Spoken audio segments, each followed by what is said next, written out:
Bienvenidos a todos y a todas. Soy Lorena Cabo, concejala aquí en el Ayuntamiento de Grau, y quiero presentaros a José Luis Barbón, que nos va a dar hoy una charla que es un lujo, un lujazo tenerla aquí. No sé si ayer le visteis todavía presentando un proyecto, salió en la tele a nivel nacional y seguro que nos va a contar algo de él. Creo que somos muy afortunados en poder tenerlo aquí, así que gracias también por la participación, profesores, alumnos, por participar. Y en estas primeras, bueno, sabéis, son las primeras jornadas que hay de ciencia y de tecnología en el Ayuntamiento. Va a haber una serie de charlas, de ponencias que también se anunciarán la semana que viene, luego nos contaremos que también son muy interesantes en torno a todo este tema. Y el objetivo es acercar un poco la ciencia a todos, ¿no? Tener aquí a José es todo un honor, que nos va a contar. Ahora sí que yo sin más dejo a Gustavo, que lo va a presentar un poco. Y nada, aprovecharlo, lo que esperemos hacerle muchas preguntas.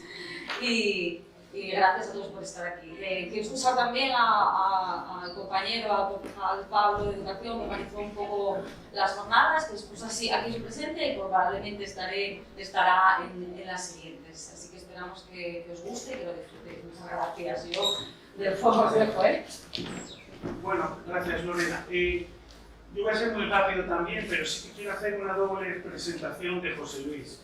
Primero la presentación del currículum impresionante que tiene y luego una un poco más cercana, ¿vale? Como bien decía Lorena, hoy inauguramos las primeras jornadas de ciencia y tecnología y no es una casualidad que las empecemos con José Luis, por lo que luego explicaré. De hecho, es uno de los motivos que nos invitaron a hacer este tipo de actividades. Sabéis que en la Casa de la Cultura hay jornadas etnográficas, de historia local, de filosofía, y teníamos la asignatura pendiente un poco de unas jornadas específicamente dedicadas a la ciencia y la tecnología. Es cierto que de vez en cuando, bien a través del ayuntamiento, bien a través de asociaciones como la Fundación Vital, que hay aquí algún representante, u otras asociaciones locales, hay charlas, actividades y exposiciones con un marcado importante carácter científico, pero queríamos que tuvieran también sus propias jornadas y con una programación permanente y estable en la Casa de la Cultura. Hoy empezamos con José Luis esta charla sobre los agujeros negros, pero como comentaba Lorena, continuarán a lo largo de todo el mes de mayo y de junio.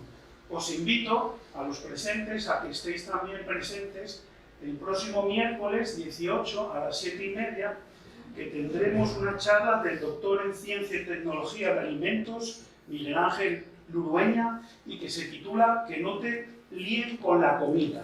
Es un especialista muy reputado, que tiene un blog y una página web muy seguida, tiene un libro publicado titulado precisamente como el título de esta charla y que, bueno, merece mucho la pena. Y vamos con el protagonista de hoy. Agradecerle, por supuesto, que esté hoy aquí en Grau. Hay que resaltar públicamente que viene totalmente altruistamente, viene porque así él lo quiso, altruista totalmente. Y como digo, voy a hacer una doble presentación muy rápida. José Luis Fernández Barbón, de origen moscón, es doctor en física por la Universidad Autónoma de Madrid. Trabajó a lo largo de una década como investigador en las universidades de Princeton en Estados Unidos, Utrecht, en Holanda, en Nederland. Madre, estoy sin gafas. Y en la División de Física Teórica del Laboratorio Europeo de Física de Partículas, en Ginebra. Desde el 2004 es investigador del Instituto del Instituto de Física Teórica de la Universidad Autónoma de Madrid, CSIC, en Madrid, del cual es actualmente su director. Ha publicado un centenar de trabajos de investigación y el libro de divulgación científica ¿Qué sabemos de los agujeros negros?, editado en el año 2014 por la editorial de CSIC y Catarata. Su campo de trabajo es la relación entre la teoría cuántica y los agujeros negros. En esta charla, como comentaba Lorena, y como bien veis por el título, va a hablarnos de los agujeros negros, de lo que son, cómo sabemos que existen y por qué son importantes para los fundamentos de la física. Segunda presentación. José Luis es de origen de aquí de Grau.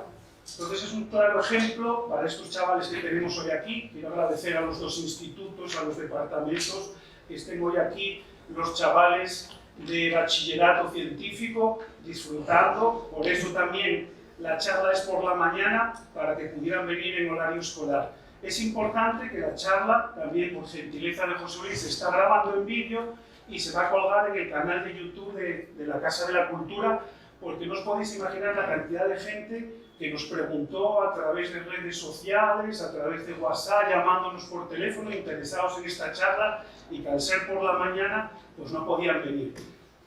Hablando con José Luis, Pablo, que es el concejal de Educación, teníamos muy claro que era importante que estuvierais vosotros aquí, los chavales del bachillerato científico, ¿vale? Entonces, por eso hicimos este horario de la charla.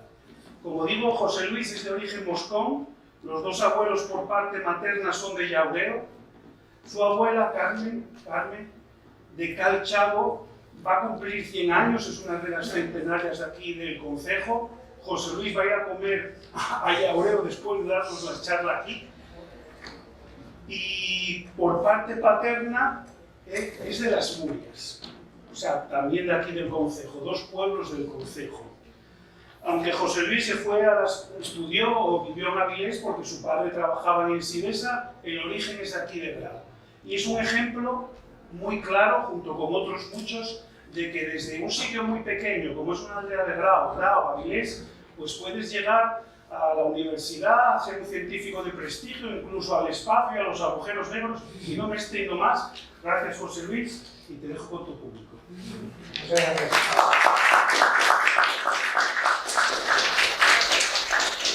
Bueno, gracias por estar aquí. Es un enorme placer para mí el estar aquí, la verdad, porque no sabéis las veces que he pasado por aquí por Grau a lo largo de mi vida. Y bueno, es especial, es un momento emocionante para mí el poder hablar de lo que es mi trabajo aquí delante de vosotros.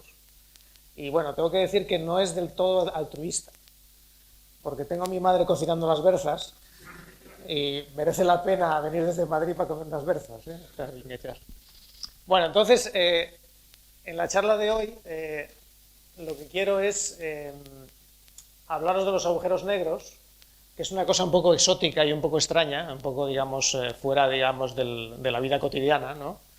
Pero hay que decir que no me podéis negar que estoy de actualidad, ¿vale? Parece que ha sido como programado, porque si os fijáis en la portada del País de hoy, del día de hoy, pues aquí tenéis una foto del agujero negro central de nuestra galaxia. Y esto es un hito científico importante, de estos que ocurren, yo qué sé, una vez cada 100 años, porque es una cosa muy difícil de hacer, ¿vale?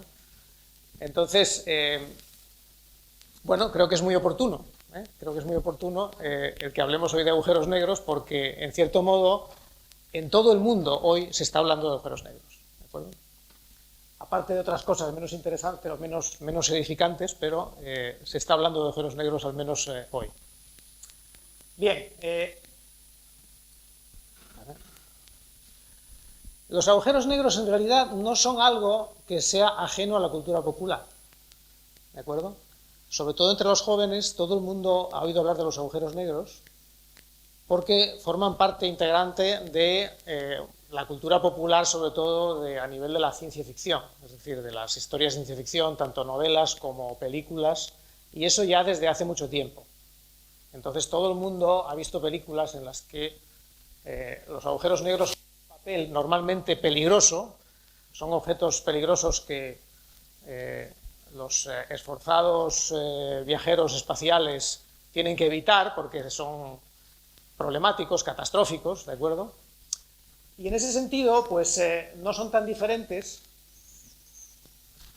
Espérate. Esto aquí. No son tan diferentes de los abismos marinos del siglo XIX, de las novelas de ciencia ficción del siglo XIX, como las novelas de Julio Verne. En toda la ciencia ficción siempre hay una caracterización, digamos, de el lugar catastrófico, el lugar de no retorno, ¿no? Entonces, en las historias de navegación, que era la analogía, digamos, de exploración de lo que son ahora las historias de navegación espacial, pues había todos estos abismos marinos, todos estos torbellinos que a veces encerraban monstruos y que eran peligrosos para los navegantes. Si habéis leído, no sé si eso forma parte del currículum actual de lecturas de juveniles, pero en mi época había que leer 20.000 leguas de viaje submarino y el Nautilus, que es el submarino de Nemo, acaba sucumbiendo por ahora en uno de estos torbellinos en el Maelstrom delante de Noruega. Bueno, pues era el agujero negro de la época, ¿de acuerdo? Los agujeros negros son estos lugares catastróficos en los que entras pero no sales, ¿de acuerdo? En el cine, digamos, más reciente, los agujeros negros son descritos de una forma más, si queréis, con más protagonismo. No son simplemente unos abismos, sino que también pueden dar lugar a tramas que tienen que ver con el espacio y el tiempo. Esto es un fotograma de la película Interstellar, que es una película que está muy bien, os recomiendo si os gusta la ciencia, porque aparte de la historia de la película, que puede ser cuestionable, el agujero negro que sale es muy protagonista en la película, se llama Gargantúa, y es un agujero que está calculado de acuerdo con las leyes de la física. Es decir, que esta figura, por ejemplo, que veis aquí, es como se vería realmente un agujero si estuvierais ahí delante de él, ¿de acuerdo? Y está bien calculado, porque el tipo que calculó toda la simulación de cómo se vería el agujero negro es un tipo que recibió el premio Nobel precisamente por hacer esos estudios. ¿De acuerdo? O sea que esa película, si queréis, entre su equipo, tiene científicos que saben lo que hacen. Entonces, bueno, los agujeros negros son unos objetos que son conocidos, desde luego, del público, y lo que quiero hacer en esta charla es contaros un poco más qué son y qué sabemos de ellos y por qué son importantes para la física. ¿De acuerdo? Esta es la foto de Gargantúa, o el fotograma de Gargantúa en Interstellar. Esto es lo que veríamos si estuviéramos cerca de un agujero negro. El agujero negro es la cosa negra esta de aquí, y aquí lo que tenéis es gas que está cayendo sobre el agujero. Es material que el agujero negro se va tragando, y entonces a medida que va cayendo, cada vez cae más rápido, cada vez fricciona más y se calienta, y al calentar pues brilla. ¿De acuerdo? Entonces esto es lo que verías si estuvieras ahí. Ahora, como habéis visto en el caso del periódico, tenemos las primeras fotos de esto, las primeras fotos reales de esto. Entonces, por ejemplo, esta es la foto que publicaron ayer. Como veis, es una foto que no tiene la calidad de la simulación de Gargantúa, pero tiempo al tiempo, ¿de acuerdo? Es la primera vez que hacemos una foto, así que para que veáis lo difícil que es esto, este objeto está a 25.000 años luz de distancia. Está en el centro de nuestra galaxia. La luz tarda 25.000 años en llegar desde allí, y la luz va a 300.000 kilómetros por segundo, es decir, la luz va a la Luna en un segundo, más o menos, ¿de acuerdo? Y sale del sistema solar en unas 4 o 5 horas. Y tarda 25.000 años en venir desde este sitio, que es el centro de nuestra galaxia. Nuestra galaxia es una galaxia en espiral, nosotros vivimos en uno de los brazos que están como a mitad, más o menos, del disco, estamos como a mitad de camino del centro, y este bicho está en el centro, es un bicho gordo, pero comparado con la escala de la galaxia es muy pequeño. El tamaño de este objeto, en la parte negra, que es el agujero negro, la parte negra de aquí del centro, tiene un tamaño que es aproximadamente la órbita de Mercurio. El planeta Mercurio, ¿vale?, tiene una órbita pequeña comparada con la nuestra, porque es uno de los planetas que está cerca del Sol. Bueno, pues la órbita de Mercurio cabría aquí dentro, más o menos. O sea que es un sitio, es un bicho gordo, ¿vale? Es un bicho gordo. Y todo esto que veis aquí es el gas que está cayendo hacia el agujero negro y está brillando porque está caliente. Bueno, pues esta es una foto que, para hacerla, la dificultad intrínseca de hacer esta foto es equivalente, más o menos, a fotografiar un donut en la Luna. O sea, si ponéis un donut en la Luna y decís, sácale una foto, que se vea que es un donut, ¿vale? Que no sea, o sea, que se note que es un donut.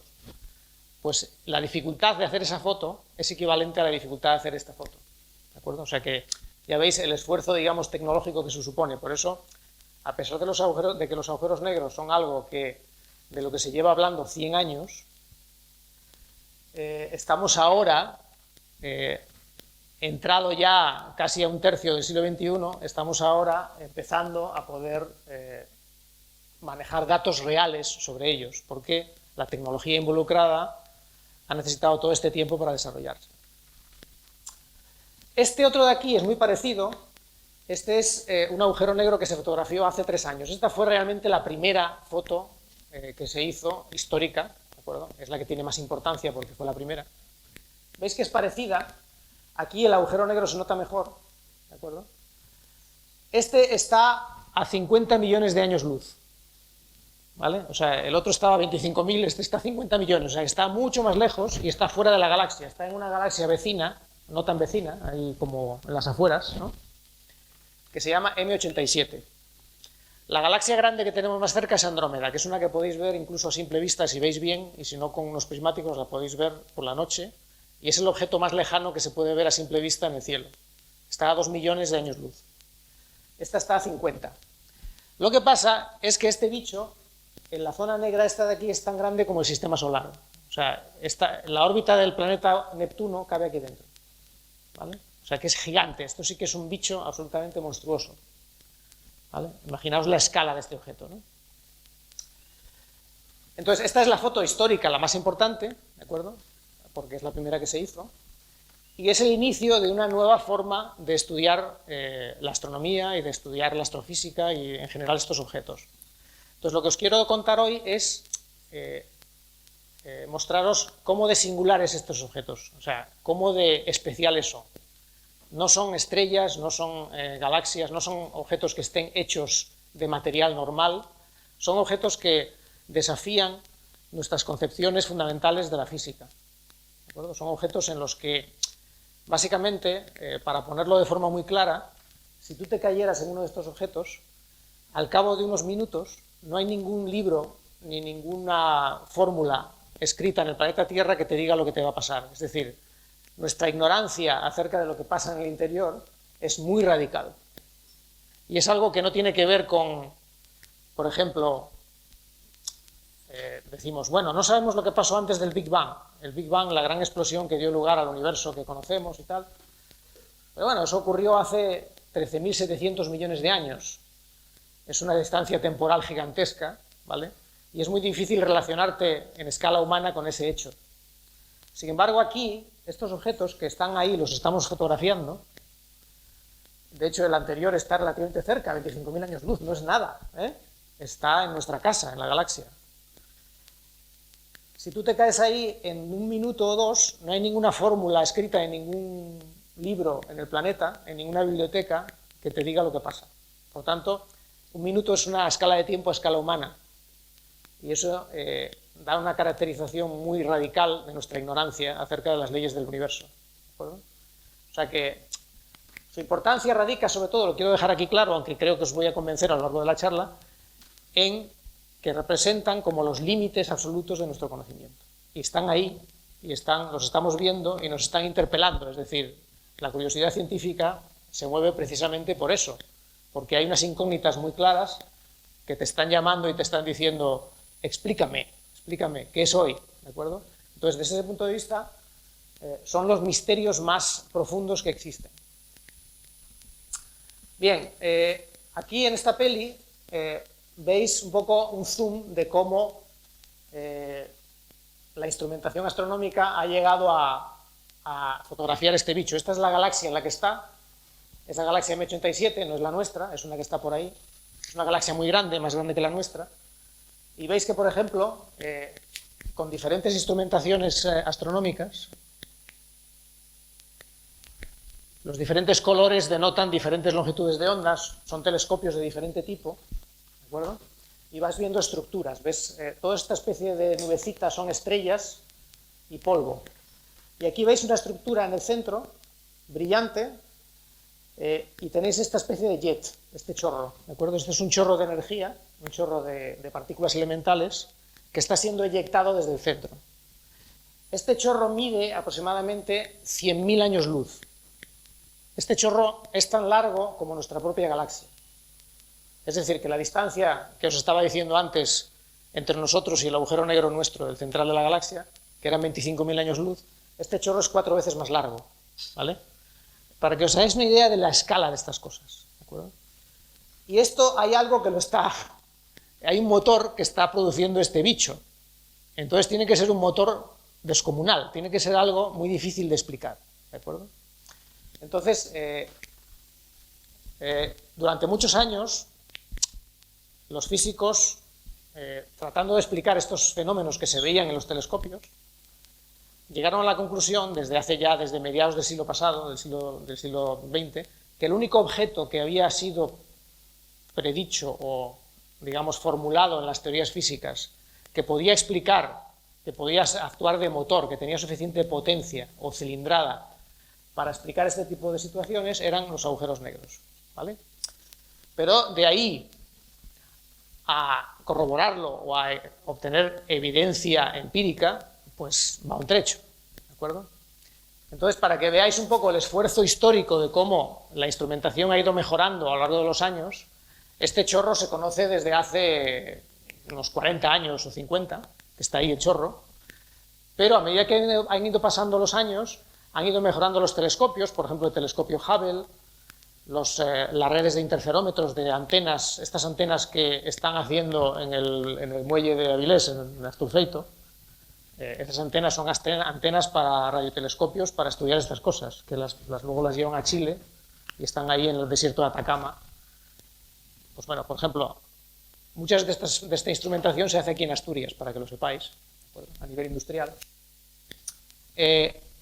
A medida que pasa el tiempo y hay inversión tecnológica, pues se va mejorando la capacidad de ver el origen de ese chorro, ¿de acuerdo? Entonces, se va aumentando la resolución, se van cambiando, digamos, la longitud de onda o el tipo de sensitividad que tiene el telescopio, y vais descubriendo estructuras cada vez más detalladas en el centro de la galaxia esta, y vais focalizándoos en el motor del chorro, y en un momento dado, hace 3 años, fueron capaces de conseguir la resolución necesaria para descubrir el motor ahí. ¿Lo veis? Y este es el agujero negro que produce el chorro, ¿de acuerdo? Y aquí veis la escala de este objeto. El Sol, la órbita de Neptuno y las naves Voyager que se lanzaron hace 40 años y que están por ahí, fueron las naves que estudiaron, que fueron a Júpiter y a Saturno y sacaron esas fotos tan bonitas que se ven a veces de Júpiter y de Saturno, la mancha roja de Júpiter y tal. Son naves que pasaron al lado de esos planetas y sacaron esas fotos tan chulas. Esas naves luego siguieron, llevan 50 años a toda leche por el espacio, se están alejando, ¿de acuerdo? Y ahora están ya más lejos que ningún planeta del sistema solar. Están más o menos aquí. Todavía no habrían salido del agujero negro en 50 años y van como a unos 70.000 kilómetros por hora, ¿vale? En 50 años todavía no habrían sido capaces de salir de la zona donde ocupa este agujero negro, para que veáis un poco la escala de este objeto, o sea, lo grande que es, lo monstruoso que es, ¿de acuerdo?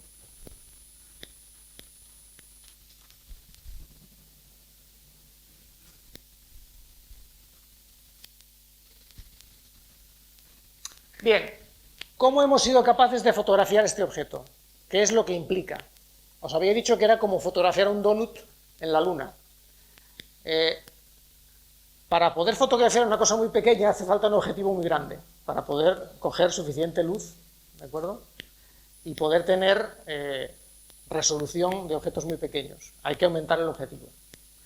Si calculáis cómo tendría que ser el objetivo de una cámara para ver un donut en la Luna, el resultado es que tendría que ser tan grande como el planeta Tierra, ¿vale? O sea que necesitáis una cámara del tamaño del planeta, parece un poco difícil. Entonces los científicos lo que han logrado es reproducir de forma efectiva y aproximada el efecto de una cámara de un objetivo que fuera tan grande como la Tierra a base de poner un montón de antenas en diferentes puntos del planeta y sincronizarlas. Las sincronizas con relojes atómicos, es decir, tienes que sincronizarlas al nanosegundo, ¿de acuerdo? ¿Por qué? Porque como la luz es una onda, la puedes ver como una onda, cuando la luz te llega con la información acerca de lo que está pasando muy lejos, La luz es muy rápida, obviamente, ¿de acuerdo? Y si no eres capaz de pillar la onda entera y tomar la información que llega, lo que puedes hacer es tomar información en puntos determinados, unos pocos puntos, y entonces lo importante es no mezclar las crestas de las ondas. Entonces te interesaría tener una forma de enumerar las ondas que te van llegando, es decir, esta llegó primero, esta llegó la siguiente, esta la siguiente, y eso lo haces con relojes atómicos. Entonces tienes unos relojes atómicos que miden hasta el nanosegundo, sincronizados entre todos estos puntos del planeta, y numeras las ondas de luz que te van llegando, ¿de acuerdo? Y entonces, como las tienes totalmente sincronizadas, puedes luego integrar la diferente información de estos puntos para reconstruir la onda, ¿de acuerdo? Y de esa forma lo logran. Lo que pasa que es difícil y laborioso, porque luego tienen un montón de datos que tienen que analizar con ordenadores durante muchos años. Entonces, para que veáis, estas medidas las hicieron hace unos 7 años. Y están sacando ahora las fotos al público, porque han tardado todo ese tiempo en analizarlas con ordenadores superpotentes. ¿De acuerdo? Pero esta es la idea. La idea es reproducir el efecto de una cámara gigante a base de sincronizar antenas que están distribuidas por el planeta.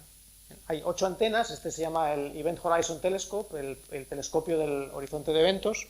Es una colaboración internacional, aquí hay científicos de todos los países y como veis, por ejemplo, hay laboratorios que están participando en España, en Alemania, bueno, en Estados Unidos, en Sudamérica, en muchos sitios. ¿De acuerdo? Es un ejemplo de esfuerzo de colaboración internacional, básicamente sin fronteras, y que no podría funcionar si no hubiera una colaboración a nivel mundial. Hace como 6 años se descubrieron las ondas gravitacionales. Esto es otra cosa que también saltó a las páginas de los periódicos. Hay un experimento en Estados Unidos que se llama LIGO, que es un interferómetro. Los estudiantes de bachillerato a lo mejor habéis oído hablar del interferómetro de Michelson-Morley, que tuvo una importancia para el descubrimiento de la teoría de relatividad. Esto es un interferómetro parecido, solo que 150 años más tarde. Y este laboratorio fue capaz de descubrir las vibraciones del espacio vacío que provenían de colisiones de agujeros negros que ocurrían a 3.000 millones de años luz de distancia. ¿De acuerdo? O sea, cosas súper remotas. Es decir, que lo que han detectado es esto. Tienes un par de agujeros negros que están girando y están cayendo uno sobre otro, y como los agujeros negros son objetos con una gravedad muy intensa, lo que producen es estas ondas, ¿de acuerdo? Es como ondas en la superficie del agua, excepto que no son ondas en el agua, sino que son ondas en el vacío. El propio espacio vibra, ¿vale? El vacío. No es que haya materia, un gas o un líquido ahí que está vibrando y transmite las ondas, no, es el propio espacio vacío el que hace esto. ¿De acuerdo? Y esto se descubrió hace unos 4 o 5 años, aunque la idea es muy vieja. La idea tiene más de 100 años y se debe a Albert Einstein, cuando formuló su teoría de la relatividad general a principios del siglo XX. Este descubrimiento de las ondas gravitacionales se llevó un premio Nobel. Estos son los 3 tíos que recibieron el premio Nobel por haber desarrollado el aparato capaz de detectarlas. No le pudieron dar el premio Nobel a Einstein porque lleva muerto desde el año 55, desde 1955, y esto os da una idea del tiempo que tiene que pasar para que estas cosas se comprueben. Las ideas de Einstein eran tan avanzadas en su tiempo que han pasado 100 años para poderlas comprobar, algunas de ellas. ¿De acuerdo? Aquí los tenéis en Oviedo, catando sidra, porque a estos les dieron también el premio Princesa de Asturias, y estuvieron ahí los 3, antes de irse a Estocolmo a recibir el Nobel, pues estuvieron ahí en Oviedo, recibiendo el premio nuestro. ¿De acuerdo? Bien, ¿qué son los agujeros negros? El concepto de agujero negro está ligado a la figura de Einstein, ¿de acuerdo? Es un personaje también muy interesante, podría dar una charla entera sobre Einstein como símbolo, como icono del genio, ¿de acuerdo? Científico, es una especie de persona un poco caricaturizada, ¿no? Esta imagen de Einstein, del científico así un poco excéntrico y con la melena blanca y tal, que es la que muchas veces veis en las pelis, no hace justicia a la pinta que tenía Einstein cuando descubrió estas cosas, porque Einstein en esta época tenía pues 70 años, pero cuando descubrió todas estas cosas, tenía más bien esta pinta, era más bien como un oficinista relativamente elegante y, digamos, nada especial, ¿de acuerdo? Este era Einstein cuando tenía unos 35 años o así, y era cuando estaba desarrollando estas cosas, ¿de acuerdo? Más o menos en la época de la Primera Guerra Mundial en Alemania. Estaba allí, pues en Praga, en Berlín, vivía en las bibliotecas, un poco ajeno a todo lo que estaba pasando en el mundo, y estaba elaborando estas teorías que dieron lugar a estas cosas, ¿no? Bien, pues la definición de agujero negro es espacio vacío retorcido. Lo voy a definir así, ¿de acuerdo? Igual que os dije que las ondas gravitacionales eran estas vibraciones del espacio vacío, el agujero negro es como algo más radical, es una especie de retorcimiento del espacio vacío, ¿de acuerdo? Y las ondas gravitacionales, como ya os dije antes, son vibraciones del espacio vacío. Entonces, lo primero que os tiene que sorprender es que tengo una especie de obsesión con el vacío, ¿vale? Estoy hablando de que el vacío hace cosas, y es un poco sorprendente, ¿vale? Es que el vacío es una sustancia, es que el vacío tiene estructura que me permita decir que puedo darle una definición de retorcido o puedo decir que transmite energía, el vacío en sí mismo, porque el vacío intuitivamente es lo que queda después de eliminar todas las cosas, todas las estructuras, todas las partículas elementales, todas las cosas que transmiten energía en la fundamentación de la física. Pues dices, vacío, no queda nada, es como un escenario vacío, ¿de acuerdo? Bueno, pues la gran contribución de Einstein a la física fue darse cuenta de que el vacío tiene estructura, ¿de acuerdo? Y el vacío le pasan cosas por sí solo. Y las cosas que le pasan son estas cosas increíbles, como por ejemplo la formación de agujeros negros o las ondas gravitacionales. Voy a intentar explicar las dos ideas principales que están detrás de esto, ¿de acuerdo? Lo voy a hacer sin fórmulas, pero voy a intentar hacerlo. ¿Qué sabemos de la estructura del espacio vacío? Aunque os parezca mentira, sabemos un montón. De hecho, la primera teoría científica de la historia, que la hicieron los griegos, tiene que ver con esto, con la estructura del espacio. Aquí lo que tengo es 3 objetos, ¿de acuerdo?, que me sirven para definir lo que sé sobre el espacio. Realmente no sabemos muy bien lo que es el espacio en sí, en un sentido filosófico, pero sí sabemos un montón acerca de algunas de sus propiedades. Por ejemplo, podemos medir la cantidad de espacio, porque podemos definir la noción de distancia. Entonces yo puedo decir que entre el círculo y el triángulo caben 6 cuadrados, ¿vale? Pongo 6 cuadrados uno tras de otro y entonces digo, la distancia entre el círculo y el triángulo son 6 cuadrados. Vale, ya tengo una definición de la cantidad de espacio que hay entre el círculo y el triángulo.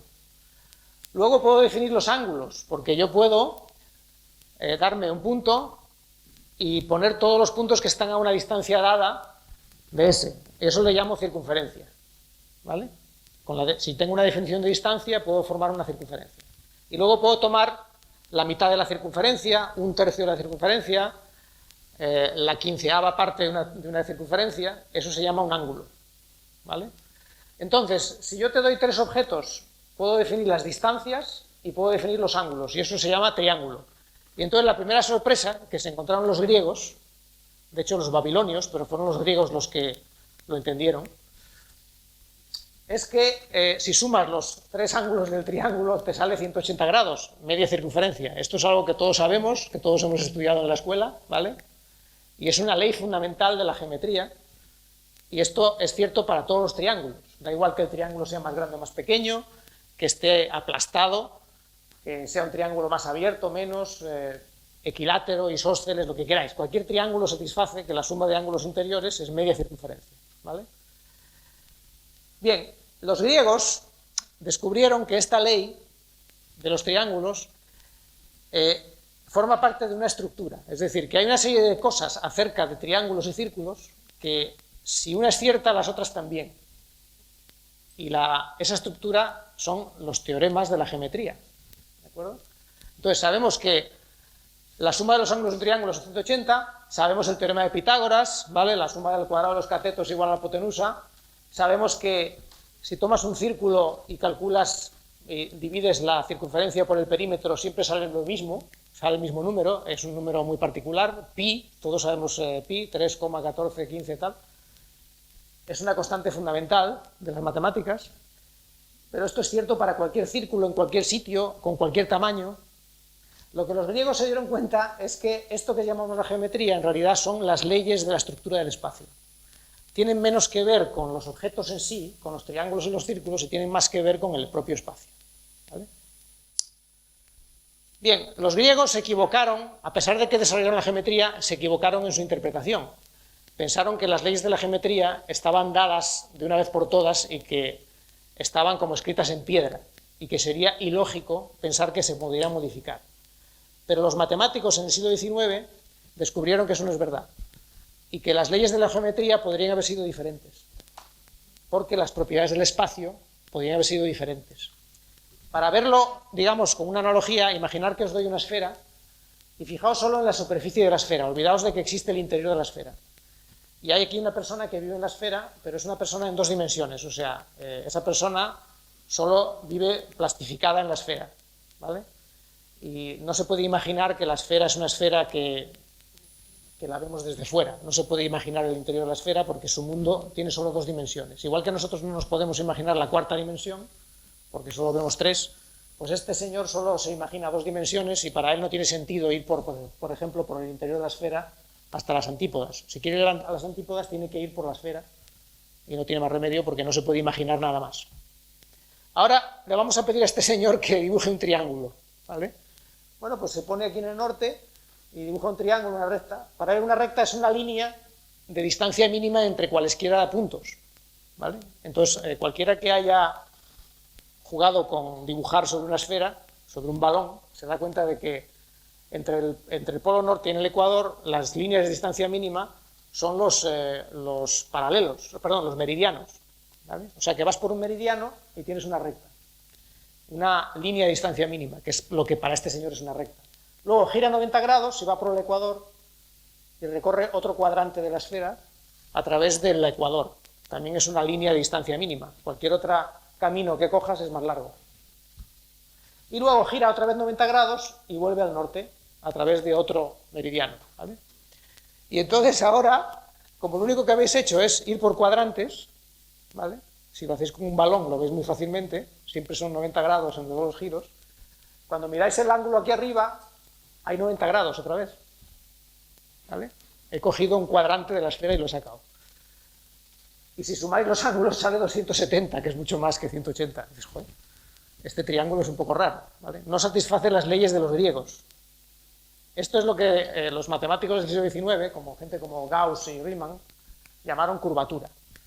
Es decir, la geometría que percibiría una persona que no se pudiera imaginar la 3ª dimensión y viviera sobre una esfera, es una geometría que no satisface los teoremas de los griegos.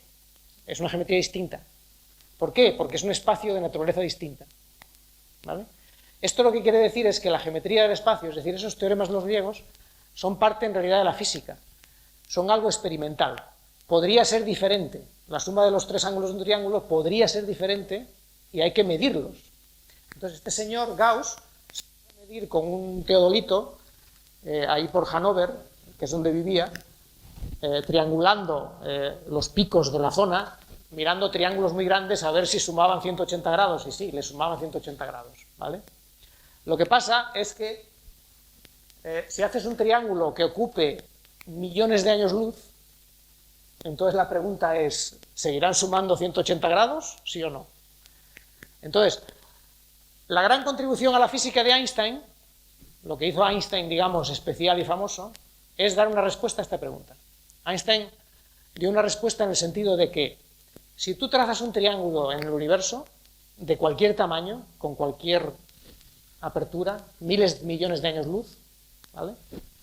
Miras los ángulos interiores, Einstein tiene una fórmula que te calcula la suma de los ángulos. ¿En función de qué? De la cantidad de materia que hay dentro. Si hay muchas galaxias aquí dentro, los ángulos estos son distintos de si hay pocas, ¿vale? Es decir, que la presencia de energía en el espacio afecta a su geometría. En el sentido de los griegos, de que si pones a sumar los ángulos de los triángulos, ves que depende, ¿vale? Lo que pasa es que la deformación que se produce es tan pequeña que hace falta o triángulos muy grandes para poder coger mucha materia dentro, o densidades gigantescas, ¿vale? Para poder, o medir con muchísima precisión los ángulos. En todos los casos es difícil, ¿de acuerdo? Y por eso estamos haciendo estas cosas ahora después de 100 años. Esto lo inventó Einstein en el año 15, ¿de acuerdo? Entonces, para ver un poco, para conectarlo un poco con otras cosas más recientes, ¿cómo hizo Einstein esto? Esto es un dibujo que podría traer vuestro hermano pequeño del colegio, ¿vale? Es un faro, en principio, pero veis que esto parece más agua que luz, ¿no? Porque dices, hombre, vuestro hermano pequeño ha dibujado la luz de una forma un poco peculiar. Pero vuestro hermano pequeño, si le decís, oye, que has dibujado eso mal, porque si eso es la luz debería ir así recta, ¿no? Pero vuestro hermano pequeño dice, no, no, cuidado, porque Einstein dijo que E igual a mc cuadrado, es decir, energía igual a masa por velocidad de la luz al cuadrado, la fórmula más famosa de la física. Alguno de vosotros a lo mejor la tiene en la camiseta, ¿vale? Y claro, la luz tiene energía, obviamente. Si yo cojo este láser y lo tengo aquí un rato, me acaba calentando la mano, ¿vale? Tiene energía la luz. Y por tanto tiene un poquito de masa, de acuerdo con Einstein. Y si tiene masa, debería caer en el campo gravitacional de la Tierra, ¿no? Y ahora, esto es un poco sorprendente, ¿no? Porque si yo cojo este láser y lo lanzo arriba, no parece que la luz caiga, ¿de acuerdo? Entonces, voy a hacer una encuesta. ¿Cuántos de vosotros creéis que la luz cae como una piedra? Hay un valiente. ¿Cuántos creéis que la luz no cae como una piedra? Que no cae como una piedra. No voy a poner nota por esto, ¿eh? Los demás os abstenéis. O sea, solo hay un valiente en clase, ¿eh? Bueno, increíble, ¿no? Pero la luz cae exactamente igual que una piedra. Muy bien. Diréis, bueno, esto parece absurdo porque la luz no tiene pinta de caer para nada, ¿no? Sin embargo, si yo suelto el láser, cae. ¿Cuánto cae una piedra en un segundo? Si yo suelto esto ahí fuera, el láser cae más o menos... Perdón. Cae más o menos 5 metros en un segundo, ¿vale? Entonces, para comparar, para ver cómo cae la luz, lo que tendría que hacer sería lo siguiente. Tendría que coger una piedra, ¿vale? Ponerla aquí, poner el láser horizontal, disparar el láser y mirar cuánto cae sobre la horizontal, cuánto cae el punto de luz ahí con respecto a la altura esta, ¿vale?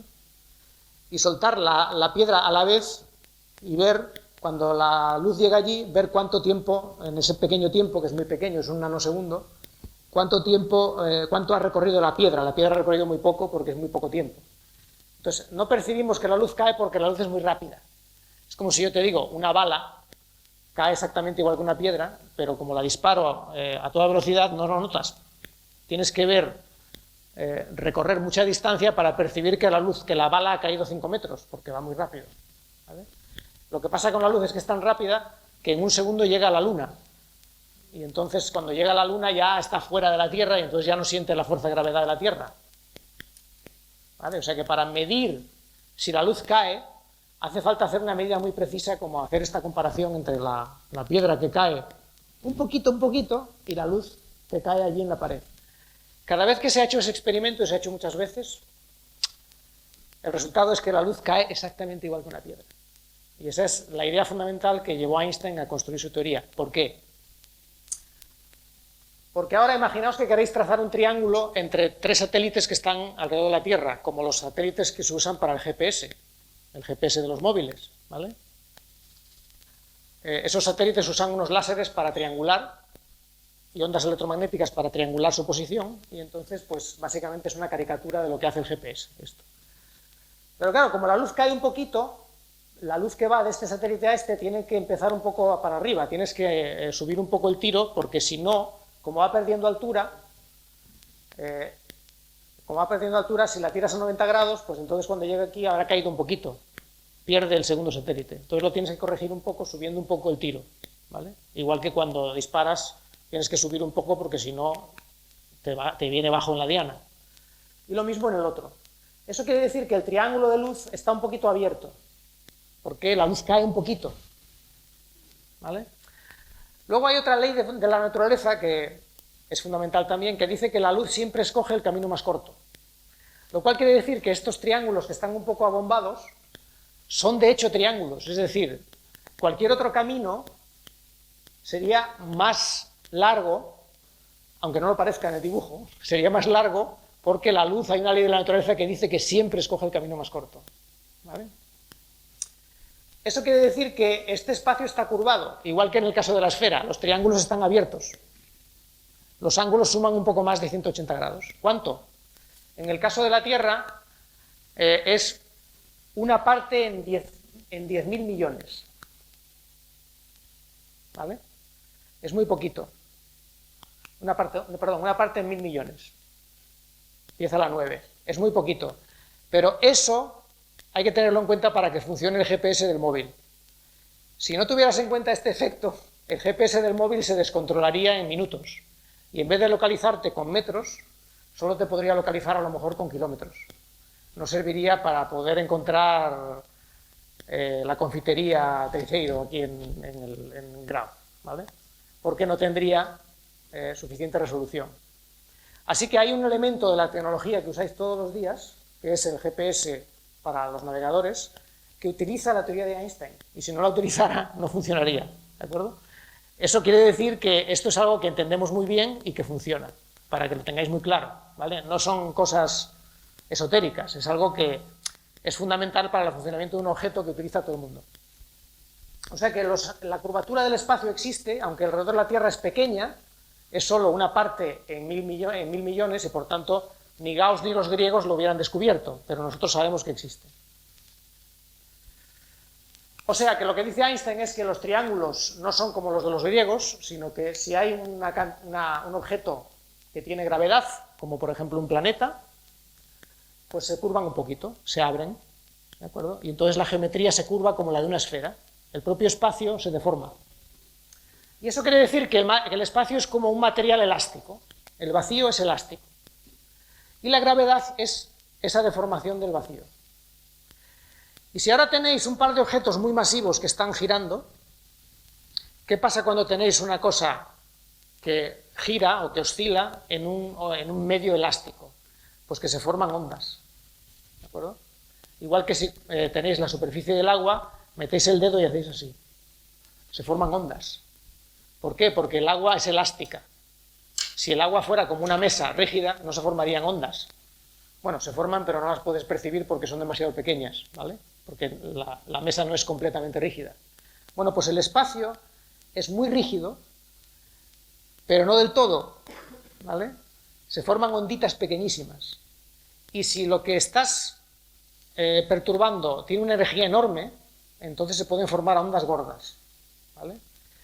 Y las ondas que hemos detectado, las ondas gravitacionales que hemos detectado hace 5 años, son el resultado de una colisión de agujeros negros remotísima, o sea, está muy lejos, pero como los agujeros negros son objetos con una energía tremenda, produjeron unas ondas grandes y, aunque están muy lejos y se han ido atenuando, hemos sido capaces de detectarlas, ¿vale? El esfuerzo tecnológico para ver esas onditas es titánico, es muy difícil, pero hace falta algo descomunal para generar ondas que se puedan detectar directamente en el laboratorio, y eso es lo que se ha conseguido, ¿de acuerdo?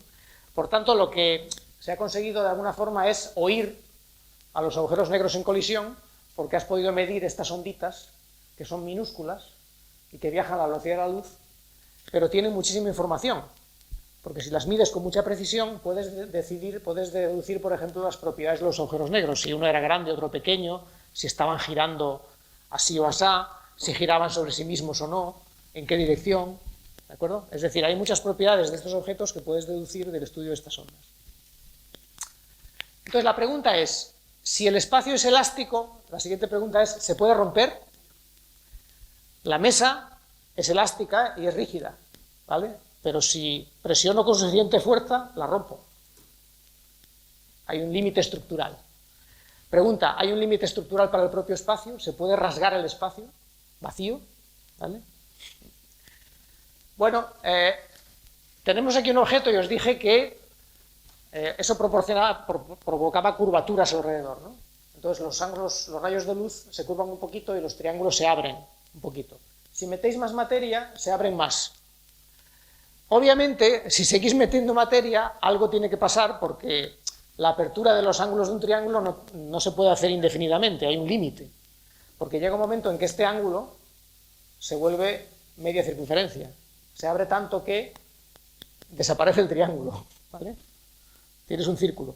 Y a partir de aquí algo tiene que pasar, porque ya no existe el triángulo. Las matemáticas te tienen que dar otra respuesta. Entonces lo que Einstein dedujo es que si metieras 1 gramo más de materia, lo que pasaría es que el círculo colapsaría. El espacio se vuelve inestable, no se queda parado, no simplemente se curva y se queda parado, sino que se derrumba, ¿vale? Y eso es lo que llamamos un agujero negro, una especie de derrumbamiento del espacio. En el centro hay una singularidad que es algo que no entendemos, las ecuaciones que Einstein dedujo no funcionan allí, y esto se supone que es lo que hay dentro de estos bichos que estamos fotografiando, ¿vale? Para verlo más gráficamente, este es el espacio plano, el espacio donde los triángulos suman 180 grados, y en el interior del agujero negro lo que hay es una especie de tubo. Este tubo se va alargando en una dirección y se va achicando en otras dos. Es como si fuera una especie de túnel que cuando entras es como una cinta transportadora de los aeropuertos, de estas que para volver atrás tienes que correr porque te va transportando, ¿de acuerdo? Es decir, el túnel se va alargando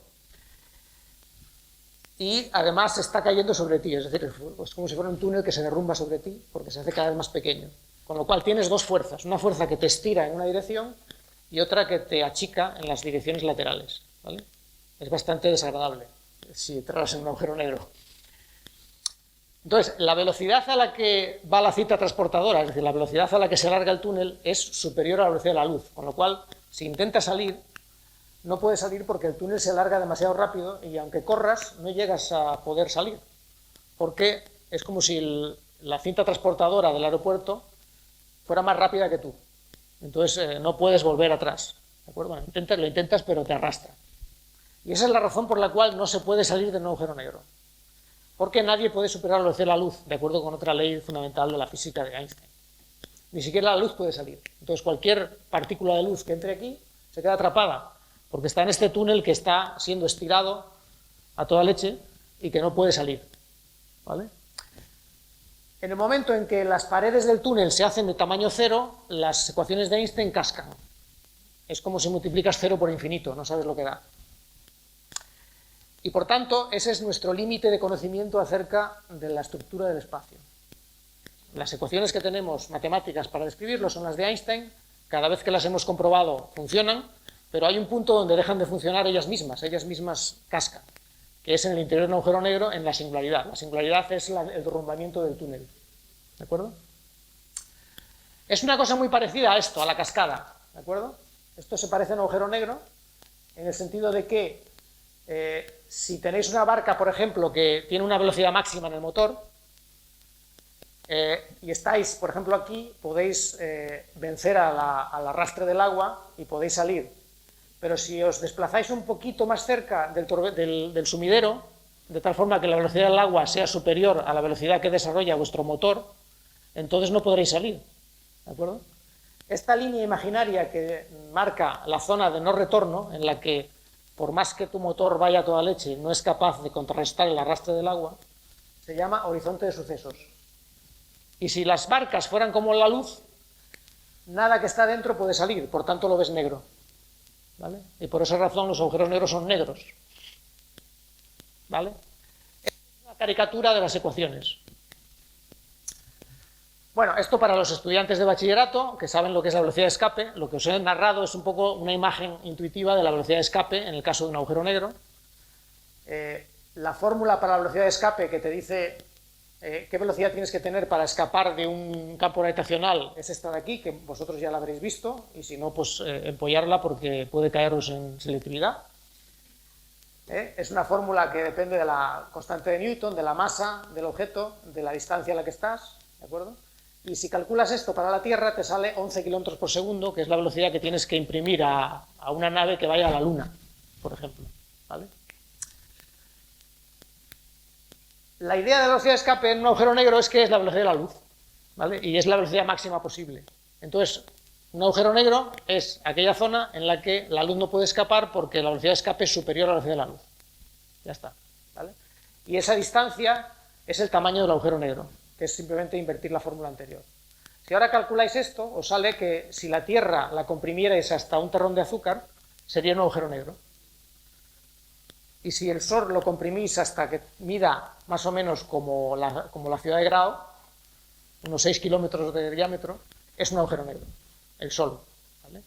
Lo cual quiere decir que para tener agujeros negros hace falta cosas muy radicales. Es muy difícil comprimir la Tierra hasta que tiene la densidad de un terrón de azúcar, ¿vale? Hace falta fuerzas tremendas. Y eso hace que los agujeros negros no sean corrientes, son cosas que ocurren o que se encuentran muy de cuando en cuando en el universo. Están separados por miles de años luz porque hace falta que una estrella estalle, por ejemplo, una supernova, o que estés en la zona del nacimiento de una galaxia, o sea, algo muy radical para que se formen agujeros negros. Por tanto, no son cosas que te encuentras a la vuelta de la esquina. No hay ninguno en el sistema solar, no hay ninguno en nuestra vecindad. El más cercano que conocemos, que podría ser, está a 1000 años luz de distancia, ¿vale? Bueno, debería haber puesto vacas roixas aquí, pero bueno, son las que encontré. No hace falta tampoco irse tan a lo bestia y decir que voy a comprimir la Tierra hasta un terrón de azúcar. Si consiguierais, por ejemplo, si colocarais vacas, por ejemplo, o sea, media tonelada, ¿vale? Vacas flotando en el espacio a una distancia media entre sí de 5 metros, esa es la densidad que tienes, ¿vale?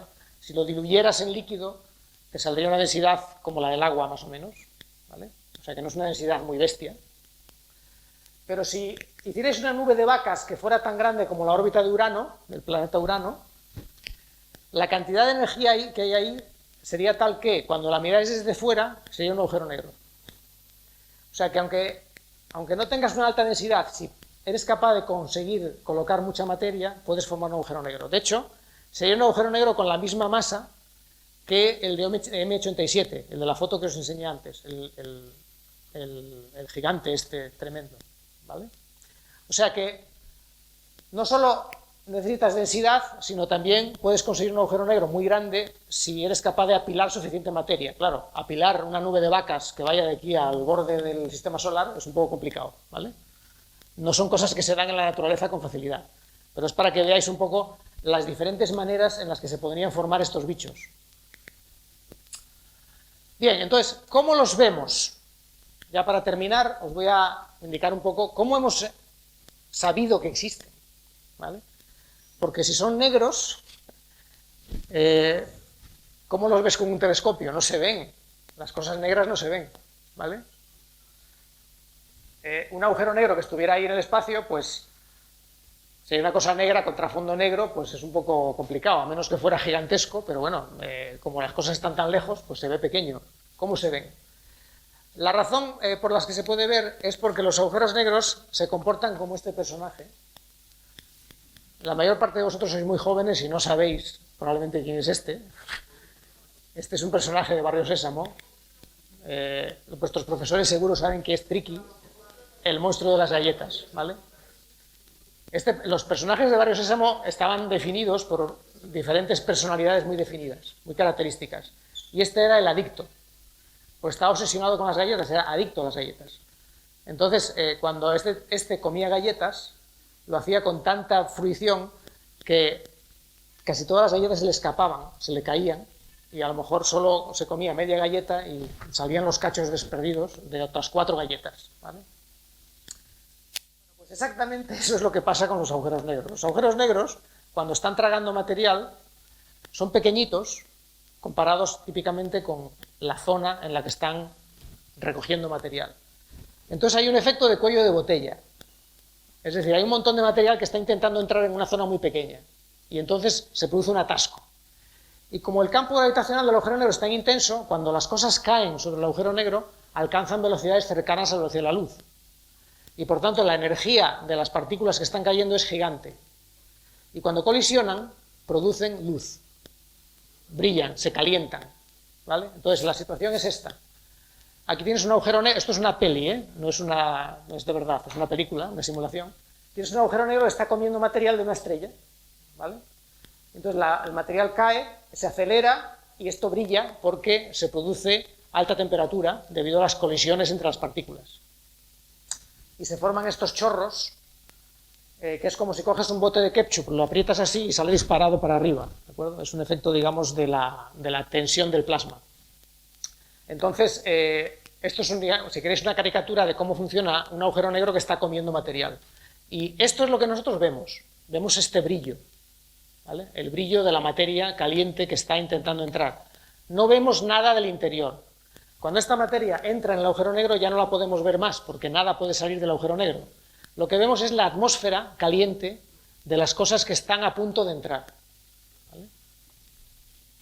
Entonces, por ejemplo, aquí tenéis M87 con el chorrito de antes, que es el que os he puesto antes, ¿de acuerdo? Bien, aquí tenéis un diagrama de las estrellas que están en el centro de nuestra galaxia.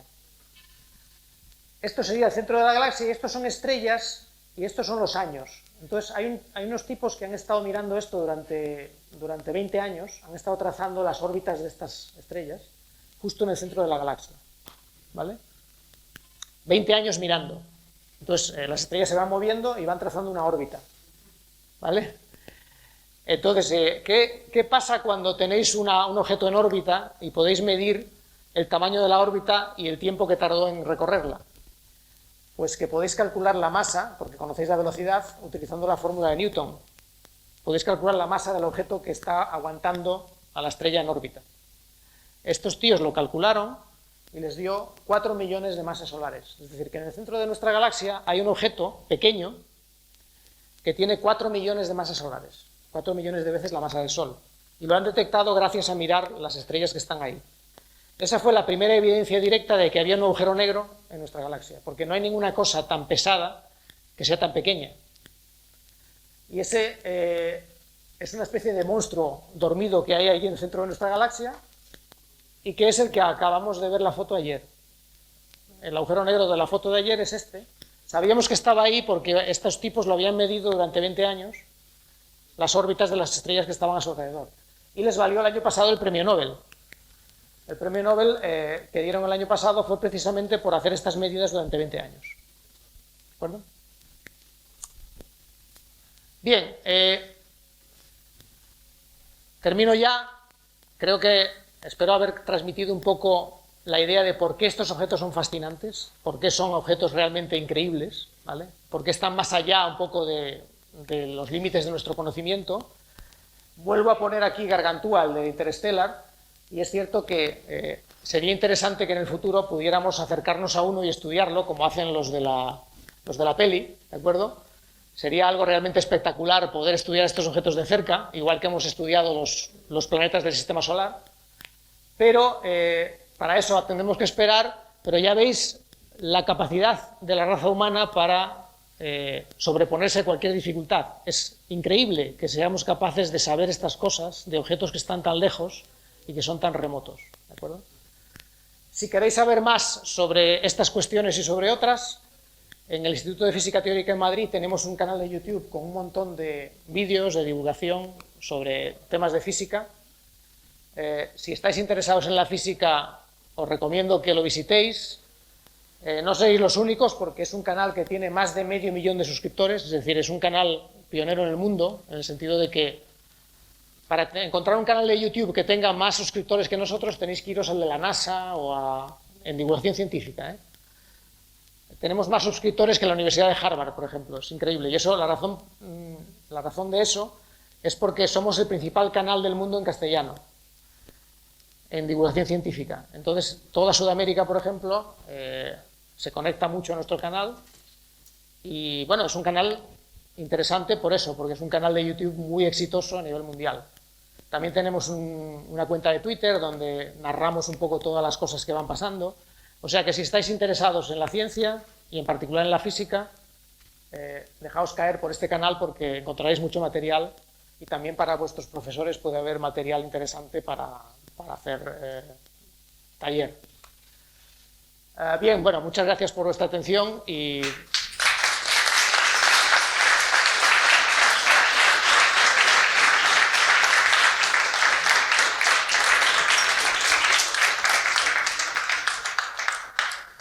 Me podéis hacer preguntas de lo que queráis, me podéis hacer preguntas de la charla, me podéis hacer preguntas de lo que significa dedicarse a la física, de lo que significa dedicarse a la ciencia, de lo que queráis, ¿vale? Sí. Si cuanta más densidad haya, el espacio se deforma, ¿no puede ser que cuando un cuerpo ha alcanzado la densidad en la que el espacio alcanza esa deformación cero, dices, en el que es una esfera, no, en el que ya está roto, digo, aumentar esa densidad y el espacio se superpusiera en el espacio, que habría espacio sobre espacio? Bueno, no sé muy bien lo que quieres decir con... O sea, imagina un ángulo de más de 360 grados, en el que ya tienes, o sea, como si fuera un muelle, en el que en un punto del muelle, a una altura distinta, hay otro punto de ese muelle. Yo creo que tú tienes madera de físico teórico, creo que te tienes que dedicar a la física teórica como yo. A ver, se han propuesto muchas ideas acerca de cómo ir más allá de la singularidad con las ecuaciones de Einstein, ¿de acuerdo? Entonces la gente lleva como 70 años tratando de entender eso. Y no se ha conseguido. Gente como de la categoría, por ejemplo, de Stephen Hawking, ha intentado resolver el problema, no se ha podido resolver. ¿Eso qué quiere decir? Eso quiere decir que nos falta algún elemento nuevo, algún dato nuevo. Es como si alguien intentase explicar el funcionamiento de un iPhone en la Edad Media, ¿vale? Tú les podías enseñar el iPhone, podrían aprender a manejarlo, pero no iban a ser capaces de entender nunca cómo funciona, porque hay 200 años de física y muchos descubrimientos que van mucho más allá de lo que ellos podían entender entonces, que les faltaban. Faltan datos, ¿de acuerdo? Entonces, bueno, ideas superficiales hay muchas posibilidades. Lo cierto es que este problema se ha resistido a generaciones y generaciones de gente muy lista que ha intentado matarlo, y entonces la impresión que hay es que falta algo fundamental, o sea, falta una idea nueva, que no es simplemente una idea feliz, una forma de ver las cosas que tienes delante, sino que falta algún dato nuevo, o sea, alguna propiedad de la naturaleza que todavía no hemos descubierto. Imagínate, por ejemplo, antes del año 30 del siglo pasado no se sabía que existía la antimateria, ¿vale? Y antes de eso nadie se le había imaginado, se le había ocurrido que podía existir la antimateria. Dentro de las ideas que la gente proponía en plan loco, la antimateria nunca figuraba entre ellas. Y sin embargo la antimateria se descubrió. Entonces, la naturaleza es mucho más imaginativa que la gente. Y resulta que muchas veces para resolver un problema hace falta que la naturaleza te dé una pista. Y esa solo viene del experimento, solo viene de hacer experimentos para preguntar a la naturaleza lo que hay ahí. ¿De acuerdo? Entonces, es muy posible que este problema requiera que la naturaleza te dé una sugerencia antes de poder encontrar la solución. También es posible que alguien muy listo lo vea simplemente con los datos que tenemos. ¿De acuerdo? No lo sabemos, pero es un problema que se ha resistido hasta ahora a todas las generaciones de físicos que lo han intentado. ¿Más preguntas? Solo hay un valiente en clase. Solo hay un valiente. Otro valiente. Después de la originalidad, ¿no podría haber un agujero blanco por el que pudiese salir? O algo por el estilo. Sí, esa es una idea, es una de estas ideas que se han propuesto, efectivamente, que de alguna manera que la singularidad fuera como una especie de cuello de botella y luego se abriera otra vez, ¿de acuerdo? Y entonces lo que entra a la singularidad, el tubo este que se achica, no se achica del todo, sino que se apretuja mucho y luego vuelve a abrir. Y entonces abre por otro universo. Entonces es un agujero blanco que está escupiendo material, ¿de acuerdo? En vez de tragárselo. Esta es una idea que se ha propuesto.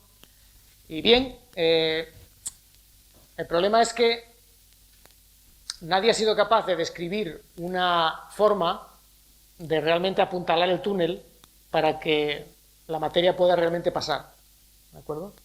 Tú puedes decir, puede ser que eso ocurra, pero en física tenemos que ser precisos. tenemos que enunciar una fórmula matemática precisa que caracterice eso y además ser capaces de convencer a nuestros colegas o bien de que es la única fórmula posible, la única posibilidad lógica, o bien un experimento que la compruebe. Ambas cosas son difíciles en este caso, y entonces, aunque esas ideas se plantean, no hay consenso, es decir, la gente no se las cree del todo porque muchas veces a lo largo de la historia, en situaciones parecidas, a la gente se le ocurren muchas cosas, pero si no apuntalas la explicación de forma científica sólida, que quiere decir, o bien demostrar que es la única posibilidad matemáticamente, de forma lógica, o bien dar un experimento que te la compruebe, pues entonces subsiste la duda, ¿de acuerdo? Hay esa posibilidad y hay otras, ¿de acuerdo? Pero, por ejemplo, no hay ninguna evidencia de la existencia de agujeros blancos, porque tú podrías decir, bueno, a lo mejor si eso es lo que pasa, a lo mejor hay otros agujeros negros en otro universo que están escupiendo material hacia el nuestro y nosotros vemos por ahí agujeros blancos. Pero todas las cosas que hemos visto que representan explosiones o cosas así, siempre adquieren explicaciones más mundanas, explicaciones más normales, menos esotéricas. O sea que no se han descubierto nunca ningún candidato a agujero blanco por ahí fuera. ¿De acuerdo? Eso no quiere decir que no existan. Es una idea interesante, pero es una idea demasiado especulativa para poderla tratar, digamos, con los argumentos lógicos que tenemos ahora mismo en este momento. Fijaos que en esta física, en este tipo de física, la escala temporal de los descubrimientos es gigante, porque Einstein imaginó estas cosas hace más de 100 años y las estamos midiendo ahora por primera vez, ¿de acuerdo? Porque son cosas tan extraordinariamente remotas que hace falta que la tecnología avance mucho para poder abordarlas experimentalmente. Entonces, bueno, es interesante, es fundamental, pero es difícil. Y es una empresa histórica que trasciende un poco la contribución de una persona concreta. Tienes que estar preparado para hacerte preguntas que tú no vas a ver respondidas. ¿Más preguntas?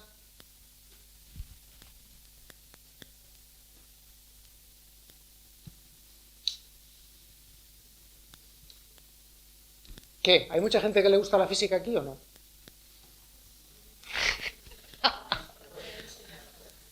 Tenéis un buen departamento de física en Oviedo.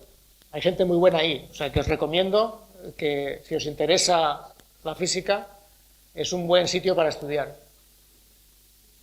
Cuando yo estudiaba me tuve que ir a Madrid porque aquí no había facultad de física, pero hay una buena facultad de física en Oviedo.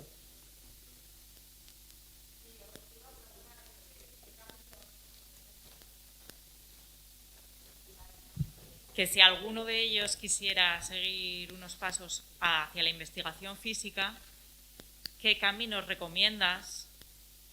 Eso, ¿no? Por ejemplo, la Universidad de Oviedo sería un buen comienzo, luego pues me imagino que hacer un doctorado, si luego hay que hacer un postdoctorado mejor en el extranjero. Lo has dicho todo, sí. A ver, es una vida interesante, un poquito sacrificada, ¿vale? Bueno, tienes que hacerte la carrera. Hoy en día, un sitio como la Universidad de Oviedo tiene gente muy buena y es un buen sitio para empezar. Lo ideal es hacer, lo ideal no, lo necesario es hacer un doctorado, que son otros 3 o 4 años más después de acabar la carrera. Con suerte ya tienes una beca y te están pagando, no es una gran paga, pero te da para vivir bien, ¿de acuerdo? Y además vives sin preocupaciones, puedes trabajar con intensidad. Y luego, pues lo que conviene es irse al extranjero a hacer una estancia postdoctoral de al menos 2 o 4 años. Algunos como yo se pasaron de la raya, yo estuve 11, ¿vale? Esa vida es una vida un poquito itinerante, es decir, a lo mejor te vas 2 años a Estados Unidos y luego 2 años a Alemania y no sabes muy bien dónde vas a acabar al cabo de otros 2 años. Y hace falta tal vez una dedicación y un planteamiento especial para llevar esa vida. Pero tiene su interés porque conoces culturas, conoces gente interesante y sobre todo, si estás llevando esa vida es porque te apasiona lo que haces. Y a no todo el mundo le ofrecen un puesto en una universidad en Estados Unidos y luego en Alemania. Quiere decir que si te ofrecen si tienes esa posibilidad y te lo ofrecen, es porque estás haciendo un trabajo muy bueno y entonces es difícil decir que no, ¿de acuerdo?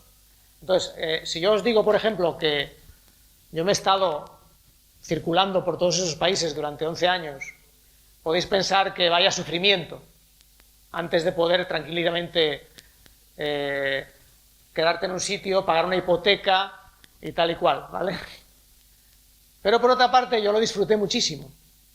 O sea, contra esa incertidumbre de que no sabes dónde vas a vivir está la pasión por lo que haces y el hecho de que si te están ofreciendo esas posibilidades es que lo estás haciendo bien, ¿de acuerdo? Es decir, que es una vida que tenéis que plantearos en términos de que os apasiona lo que hacéis.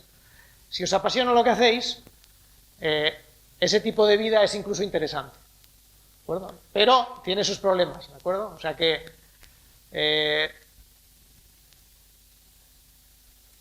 lo fundamental es que estéis dispuestos a pelear duro por un trabajo que os apasione, y si es así, no hay límites.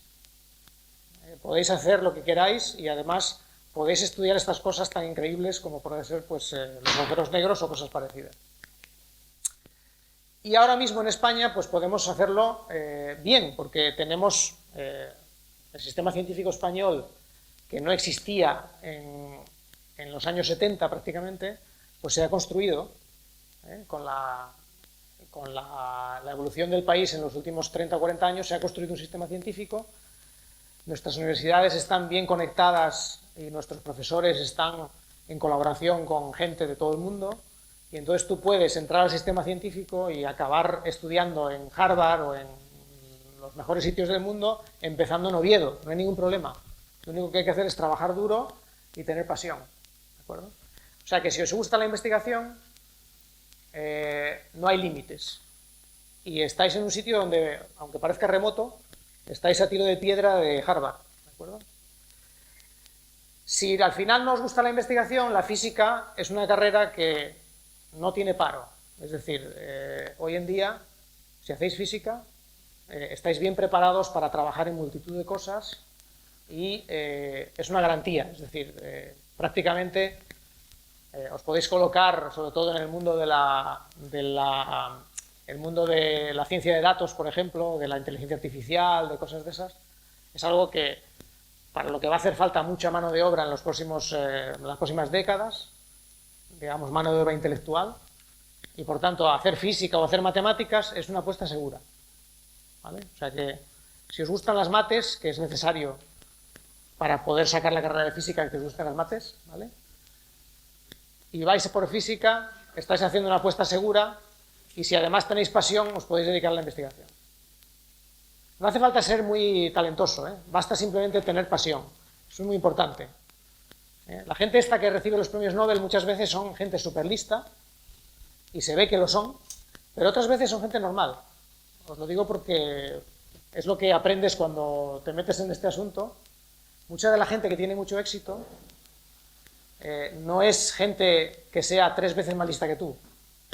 Es simplemente gente que ha tenido suerte y, eso sí, ha tenido pasión por lo que ha hecho. O sea que por el hecho de estar aquí y que todo esto parezca muy remoto, no penséis que estáis lejos de ello.